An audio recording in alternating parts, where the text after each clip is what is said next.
Welcome to the Books and Travel podcast. I'm Jo Frances Penn, thriller and dark fantasy author, bringing you escape and inspiration about unusual and fascinating places, as well as the deeper side of books and travel. You can find the episode show notes at booksandtravel.page, and if you enjoy thrillers set in international locations, download one of my ebooks for free at jfpen.com/free.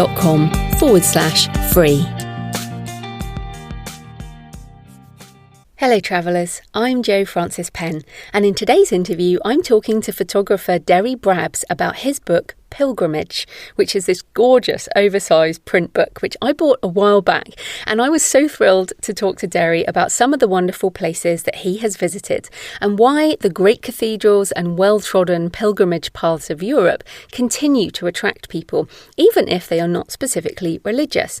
So I really recommend you check out the show notes for this interview, as Derry kindly shared a whole load of photos about the places we discussed. You can find it at booksandtravel.page/pilgrimage.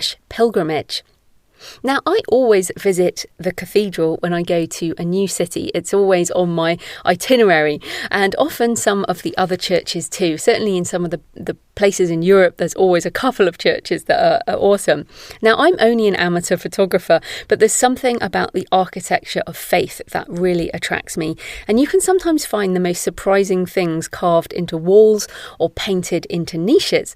For example, the Sagrada Familia in Barcelona, which I wrote about in Gates of Hell, has codes carved into the walls, and it has all this different type of architecture going around the church, these different facades.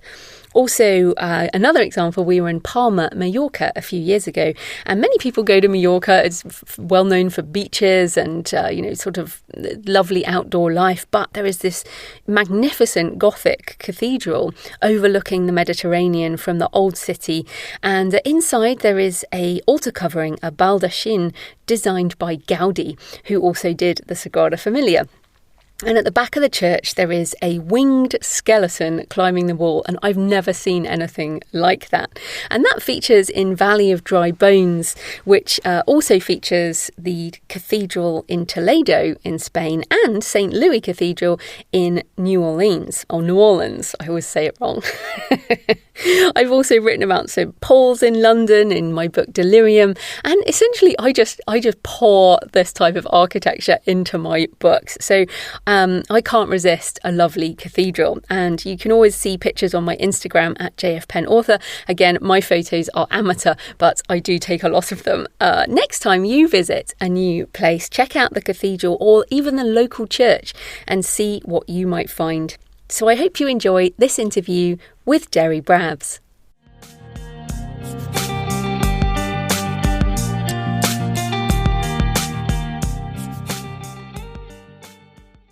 Derry Brabbs is one of the UK's finest published photographers, with over 30 illustrated books to his credit. He's also an author and speaker, and today we're talking about his book, Pilgrimage, Great Pilgrim Routes of Britain and Europe. Welcome, Derry. Hi, how are you? I'm good. It's so great to talk to you. So let's start by talking about why pilgrimage in the first place, because you've written lots of books about heritage and pubs and churches, but what drew you to this particular topic?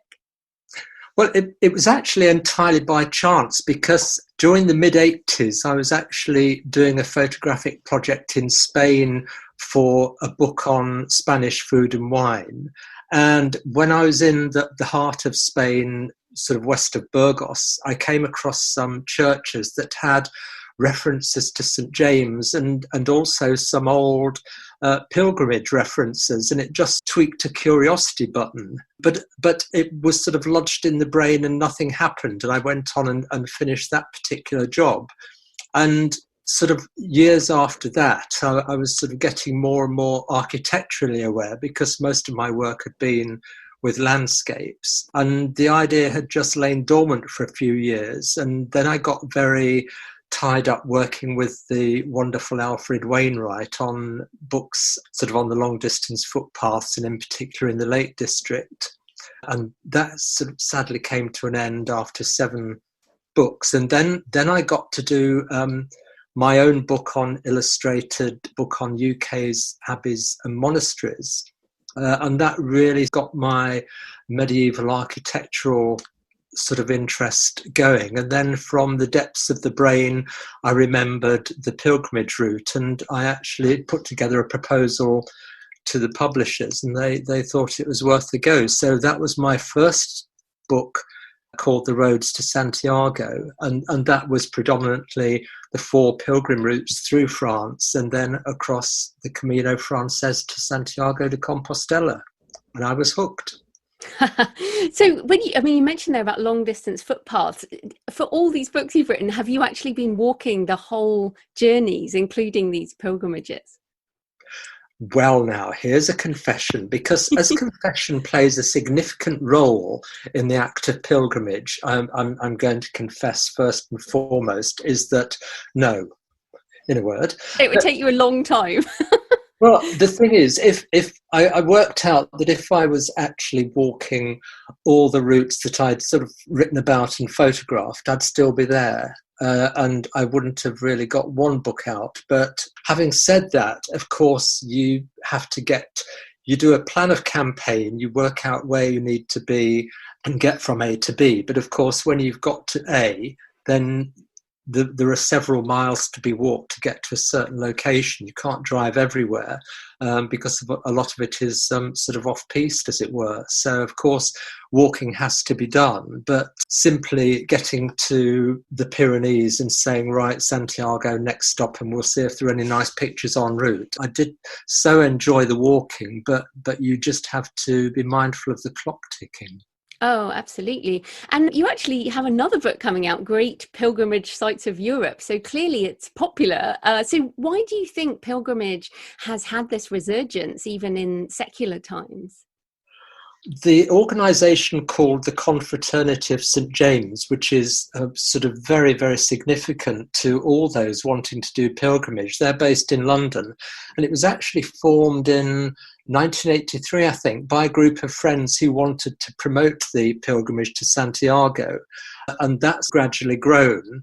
But possibly more important was the establishment of the first cultural route by the Council of Europe in 1987, and they adopted the Camino Frances, so from the Pyrenees to Santiago de Compostela, as that first route. And of course, with that came promotion, publicity, and all of a sudden the roads of Spain on the route were sort of adorned with sort of bright turquoise signposts with the Council of Europe sort of stars dotted around it. And that's, I think, started the impetus going. And then that was followed by, of course, UNESCO making the Spanish Camino a World Heritage Site in 93. And then 5 years later, they incorporated the 4 French routes into the World Heritage Site listing. So it was all building a great worldwide awareness with sort of publicity, and then people started writing about it. So it had sort of dwindled to virtually nothing by the mid-80s, and then it gradually sort of started to build up, and it's just taken off. A lot of people just take a week or 2 weeks vacation and they do a section at a time. And also, I mean, to actually get the Compostela, the document which certifies that you've done it. You don't have to do the whole walk through France and across the Pyrenees as people do, but sort of do the last 100 kilometres on foot. Yes, I learned about that. I was like, how do you do this? And in fact, isn't the Del Norte, the route from the north, that's the fastest way to do it? You come on the boat from the UK, and then you can just walk that 100 kilometres south.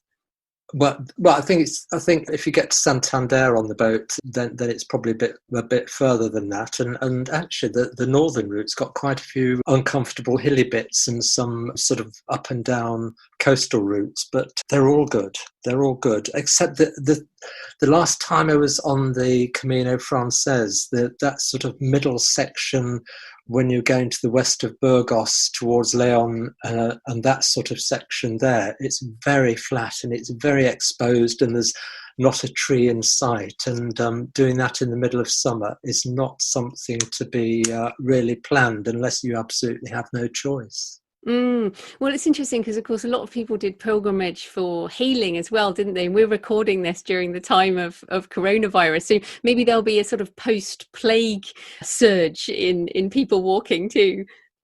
Well, there is that, but although you can keep a 2 meter distance on the Camino itself, when you get to church and you want to sort of go to mass, then you have the problem, don't you? So Yeah. who's to say?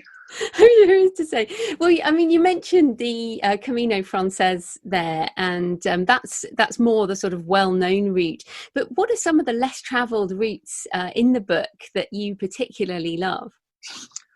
The ones which I really enjoyed discovering for the first time was sort of the southern route up from Andalusia up to Santiago de Compostela on the Via de la Plata, which a lot of people think is the silver route, sort of which the Romans used to ship their silver down to the Mediterranean coasts. But I discovered that actually the plata was derived from an Arabic word for a sort of a dusty road sort of thing, and it certainly is that. But it's unlike the Camino Frances, the main route. It's only just really starting to blossom, but it's very remote and it runs parallel to the Portuguese border up from Seville or wherever you start from the south of Spain. And it really is quite a hard slog in places because there isn't the infrastructure there yet. It is happening slowly, but it's a wonderful, wonderful taste of Roman Spain, and towns such as Merida and Salamanca have got glorious architecture. And so that was a great sort of delight for me personally. The other one, I'd never really been to Germany, and of course one forgets that the linking routes to Santiago de Compostela come from all over Europe. And one of the German legs went from Munich to the shores of Lake Constance. And that opened up a whole new kind of architecture to me, because I'd never sort of really got in touch with German architecture, and their Baroque churches were quite incredible, and there's such a contrast to the Romanesque and the Gothic architecture that one is so familiar with. And to open a church door and walk into this great sort of gallery of art on every wall, every ceiling, every pillar, it really was quite fantastic. And of course, the other one, which was quite an epic of planning, was the Via Francigena, which goes from Canterbury to Rome.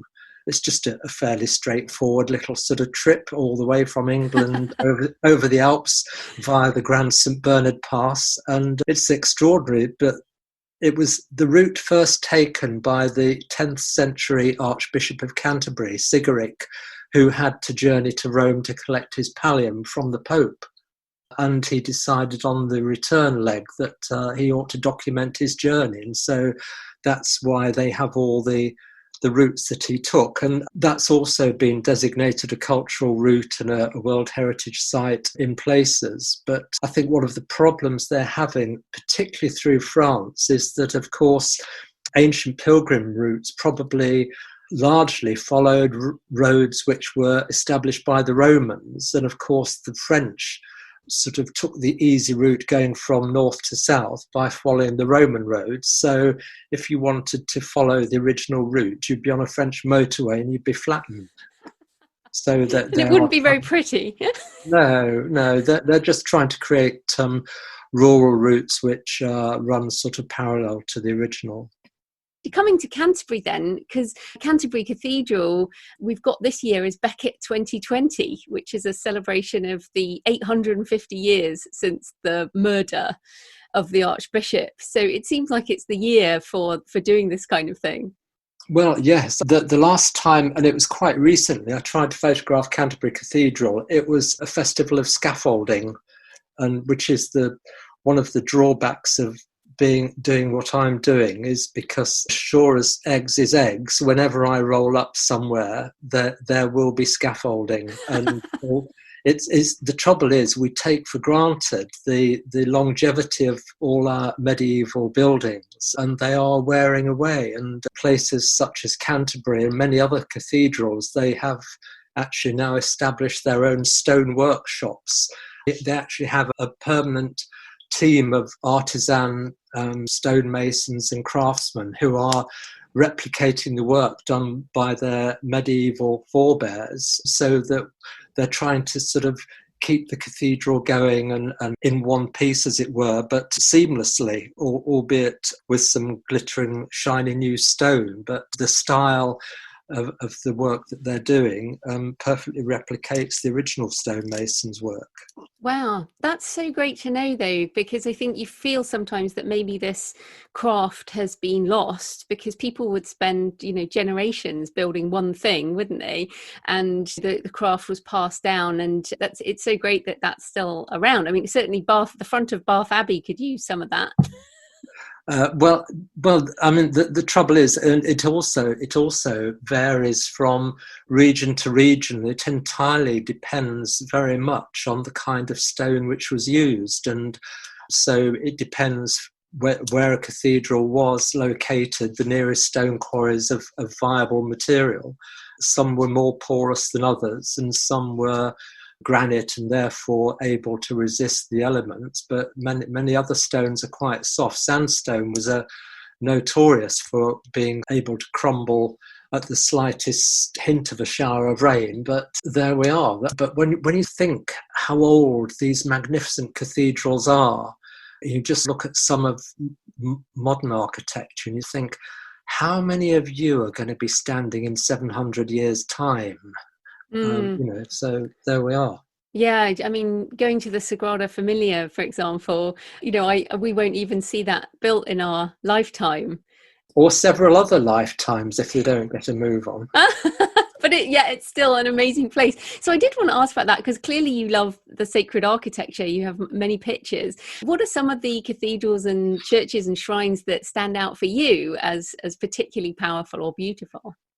I suppose one place which sticks in the memory greatly is Cologne's Catholic Cathedral, and it's renowned as a great pilgrimage destination because it houses the shrine of the three magi, and it still exists. So you go to this glorious cathedral with its pointed twin spires, which for many years were the tallest building in Europe.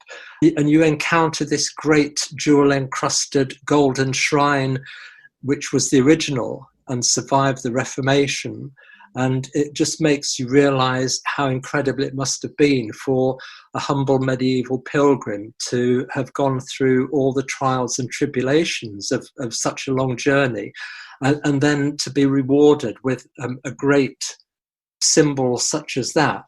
And it's just so sad that the Reformation painted out all the wall paintings and destroyed all the wonderful iconography. But as to the others, well, I was particularly taken by Siena's cathedral in Italy. It's just a wonderful, wonderful black and white sort of outside and inside. The craftsmanship on that is incredible. The other thing which I found really moving was the south portal of Lausanne Cathedral, which has got sculpture of the most intense detail, and it's retains some of its original partial colouring, which gives it an extra tinge, and it's one of the finest versions of the Assumption of the Virgin Mary I've encountered.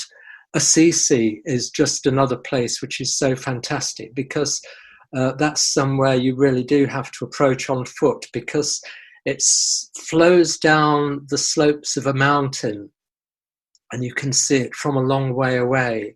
And then right at the foot of the village, the hillside contains all the gleaming white stone buildings. And then right at the base is the basilica and the monastery of St. Francis. And the basilica, there are actually two. There's the original Romanesque basilica containing the tomb of St. Francis, and then there's the later Gothic one built on top. And every square inch of both basilicas are covered in the most wonderful wall paintings and frescoes, and it's just utterly amazing, and it's just one of those places which it's a dramatic landscape.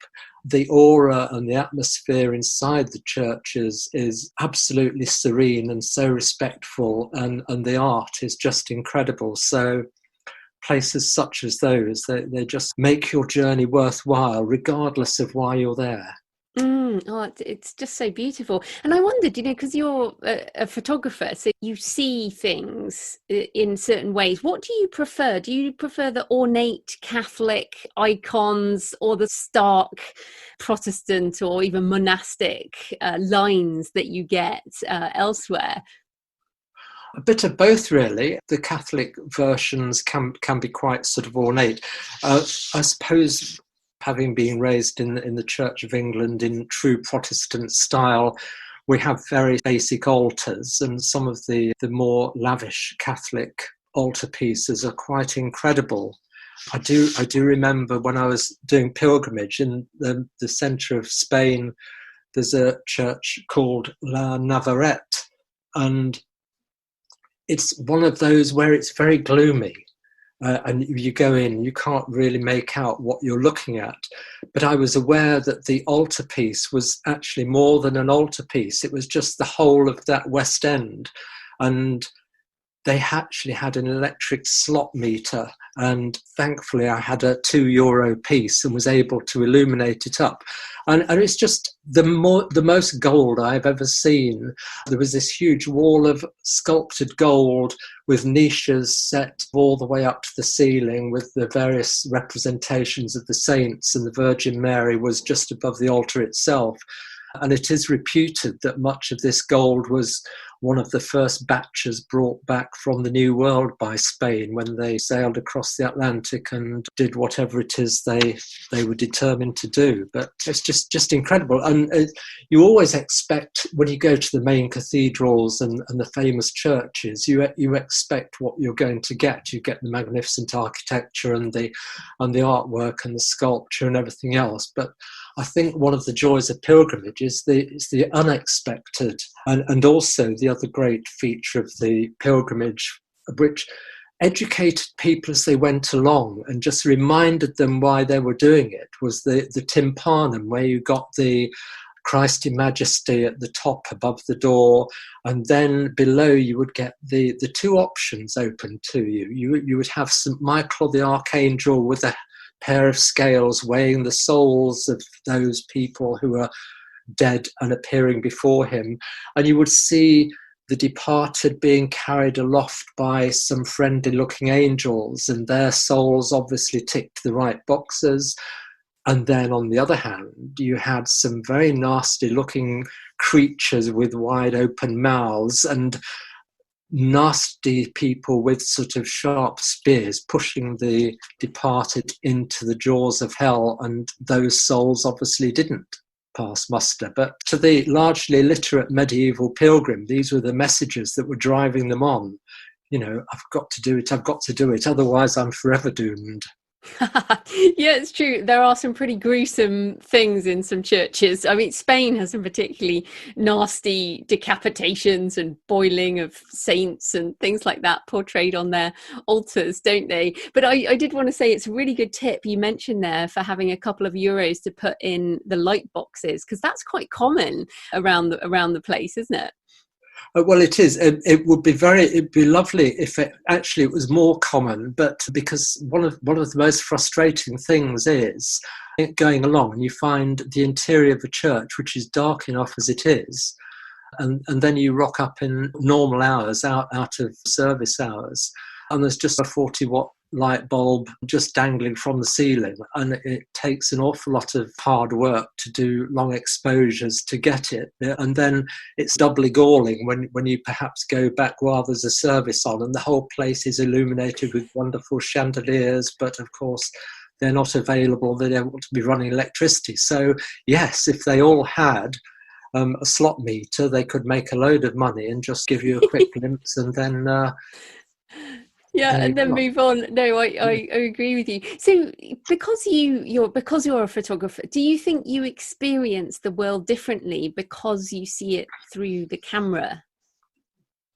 Well, I don't. Well, the world is the world. I mean, my working life, or a lot of it, has just been working with or against. Actually, nature is often working against me, but I'm trying to work with nature. But with every year that goes by, you learn something new. And I can't control the weather, and I can't control the light. It's just a question of learning how to be in the right place at the right time.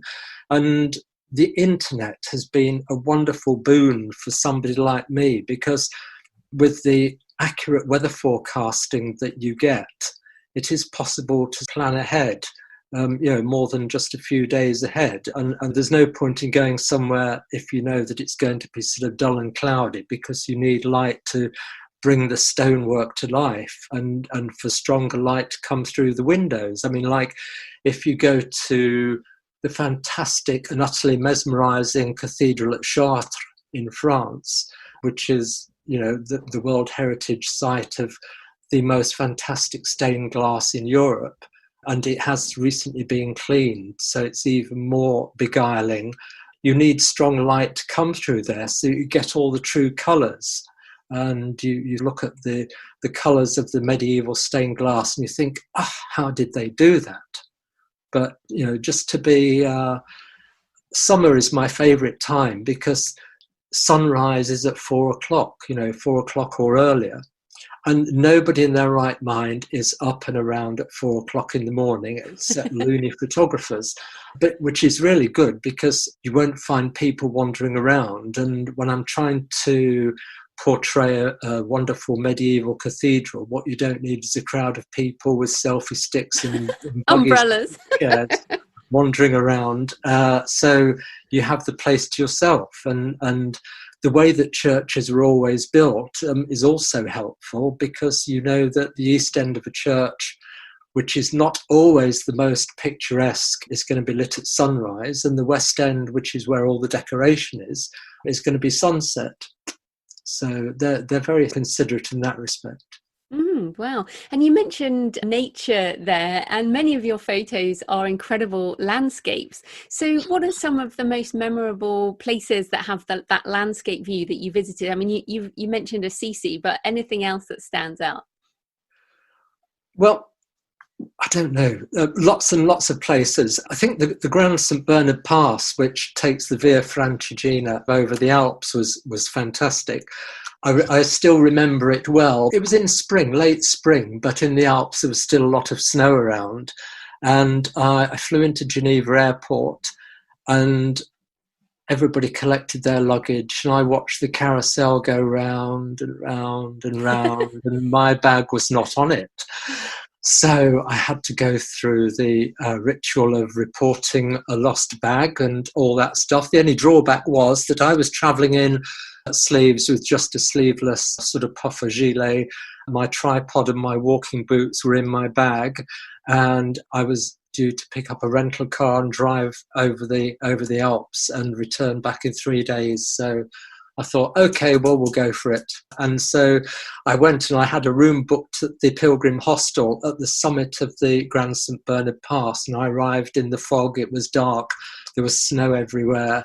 And I went out the next morning. And of course, everybody else is in sort of snow boots and thermals and everything else. And then the crazy Englishman appears in his shirt sleeve and starts slithering around taking photographs, and they just look at each other with that sort of knowing look, the English. But it was quite interesting, because the pictures were a bit bleak and truly represented the Alps, but I got the chance to re-photograph it a few months later, not through choice, but because somebody stole my camera bag complete with my passport and the memory card from my camera with a week's work when I was sort of near Milan airport. And so I actually ended up going back to the Grand St Bernard Pass, and it was when all the snow had gone. So it gave me a whole new perspective. And the road, the Pilgrim Road, which is the old Roman track which goes over the Alps and approaches the Pilgrim settlement right on the summit, it was kind of wonderful because I was able to actually feel and see that I was treading on the stones that the Romans and centuries of pilgrims and possibly even Archbishop Sigaric had trodden on. So that really brought the whole pilgrimage thing to the fore, really. The other place that I have to mention, which is not actually on the Via Francigena, but it's a very, very minimal detour, are the marble quarries at Carrara, where all the great sculptors used to get their stone from. And it's an incredible network of quarries scattered all over the place. And you look at these sheer rock faces of gleaming stone, and you just think of Michelangelo and his Pieta, which is the most awesome work I've ever seen. And it's the first thing you see when you enter St. Peter's in Rome. And you just look at the soft folded fabric of the Virgin Mary's sort of cloak, cradling her dead son in her arms. And you sort of think, how did he create that from one block of stone? I love that sculpture. I also have photos of that, and like her lips, she looks so young. I think that's what's kind of strange about it. She looks about the same age as Jesus, but it is incredibly beautiful sculpture. Well, I mean, when you look at work like that, where stone actually feels as though it has the texture of fabric, you just stand with your jaw dropping loudly and thinking, how did he do that? And in fact, I think it was the only work that Michelangelo actually signed himself, because there were so many doubters that somebody of his young age could have accomplished such an amazing piece of art. So it's interesting, you talked about your camera getting stolen and some of the issues with travel, but as I said earlier, we're recording this at the time of lockdown and we can't travel. So I wondered, what do you miss about it, and what does travel mean to you and your creative work? Well, because I'm not sort of a photographer that goes wandering around with a camera looking for likely targets. So I'm sort of more targeted, I suppose. I do enjoy travelling around, and I do have my camera with me because, as I said previously, nature throws up some amazing sights when least expected. Doing the latest book, The Great Pilgrimage Sites of Europe, because I've expanded the horizons so much, even gone to places I haven't visited before, such as Scandinavia and Poland and Slovakia. It really was an awful lot to accomplish in just 12 months. So it really was kind of a military operation, getting all the flights booked. And one thing I have to say is that I am so eternally grateful that I did it in 2019. Yes. Did you finish it? Did you finish all you needed to do? Yes. So that would have been annoying. When things started to go a bit unpleasant for Europe earlier this spring, I was glued to my keyboard trying to grapple with the text with all the images safely in the bag. Well, it's great that you're doing some of these lesser known places, because I feel like France and Spain and Italy get overdone because they're the ones everybody knows about. But there are some really interesting, weird sites, aren't there, in Eastern Europe and Northern Europe? Anything weird you can tease us with so we can go and get the next book? I don't know about weird, but the greatest treat for me was to go to Poland. There's one great feast day in the Catholic calendar, and that's the Assumption of the Virgin, which is in mid-August. And of course, I have one chance to do it, and I decided to go to sort of Poland and do it at this wonderful monastery of Jasna Gora. And it's just incredible because there's this iconic painting, which is the sort of the national sort of shrine of Poland, and the people who go there is incredible. The day before, pilgrim groups from all over the country kept arriving, and there's a long avenue which is about 1.5 miles long, going straight through the town and up the hill beyond. And it was just an incredible sight, and the sheer devotion the Polish people. I mean, what one is aware of Catholicism having such a stronghold in Italy, Spain and France perhaps, but to see it in Eastern Europe was quite incredible. It's just such a wonderful church, and this great fortified monastery. I mean, it really was, with sort of 15-foot thick walls, and it was sort of built to protect this wonderful iconic painting. And she, along with, I think it's the one in Santa Maria Maggiore in Rome, they're both supposed to have been painted by St. Luke himself.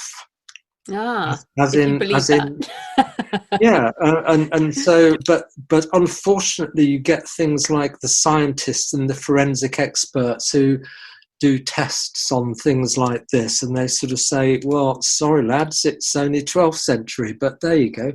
And it's all about faith at the end of the day, isn't it? Well, it is. This is the great thing, regardless of what one's personal beliefs are. All these churches and the whole act of pilgrimage, or just going down to your local church and having a conversation with the Virgin or whoever it is your devotion is targeted towards. It doesn't matter, because that's what matters to that person, and that's entirely their business. It's their private world, and whatever gives people comfort, particularly in these terrible times that we're enduring at the moment, that's to be praised and to be respected at all times. Indeed. So your books are fantastic, but apart from your own books, can you recommend a couple of others if people are interested, either photography or whatever, about pilgrimage or places of faith? One book which I found hugely entertaining, very readable and very helpful was just a book called Pilgrimage by a gentleman called Jonathan Sumption. And he actually recently was a Supreme Court judge in England, but I think it was the first book he wrote. And it's just about the whole ethos of medieval pilgrimage, how it evolved. And it's just such an entertaining and enlightening read. If you want to read up about the pilgrimage road to Santiago, there's an American author called David Gitlitz who did a very large book, but it is not as a weighty tome in an academic kind of a way, but a very enlightening guide for anybody who wants to really sort of brief themselves well in advance. And for a big picture book, which is an absolute joy to look at, it's a book called The Madonnas of Europe, and it's by a Polish photographer called Janusz Rossikon.